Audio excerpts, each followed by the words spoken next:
সুনামগঞ্জ থেকে সরাসরি যোগ দিচ্ছেন সহকর্মী বিন্দু তালুকদার। বিন্দু, বন্যা দুর্গত এলাকার কেমন পরিস্থিতি দেখতে পাচ্ছেন জানাবেন আমাদের।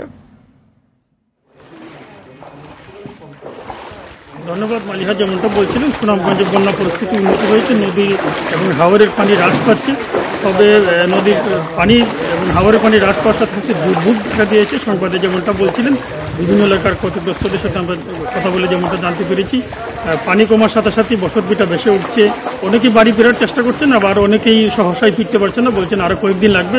আর যারা বাড়ি ফিরছেন তারা আসলে দুর্ভোগে পড়েছেন। অনেকের কাঁচা ঘর বাড়ির বিটের মাটি চলে গেছে, ঘর বাড়ির দরজা জানালা বেড়া নষ্ট হয়ে গেছে। তারা যেমনটা জানিয়েছেন যে 2022 সালে বন্যার পর তারা অনেক চেষ্টা করে ঘুরে দাঁড়িয়েছিলেন, মাত্র 2 বছরের মাথায় আবারও বন্যা হওয়ায় চরম কষ্ট করেছেন, দুর্ভোগে পড়েছেন। বিশেষ করে নিম্নবিত্ত পরিবারের লোকজন চরম আর্থিকভাবে ক্ষতিগ্রস্ত হচ্ছেন। তারা বলছেন যে নগদের কাছে সব গ্রাহকই প্রিয়, তাই তো সারা দেশে ক্যাশ আউট চার্জ সবচেয়ে কম।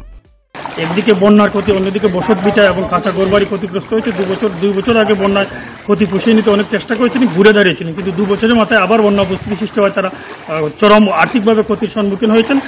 জেলা প্রশাসন যেমনটা জানিয়েছেন যে বন্যা যারা ক্ষতিগ্রস্ত হয়েছে, জেলা জুড়ে জেলার সকল উপজেলা নির্বাহী কর্মকর্তাদের নির্দেশ দেওয়া হয়েছে, ক্ষতিগ্রস্তদের তালিকা নিরূপণ করা হবে। তালিকা অনুযায়ী সরকারের সহায়তা এবং পুনর্বাসন কর্মসূচি বাস্তবায়ন করা হবে।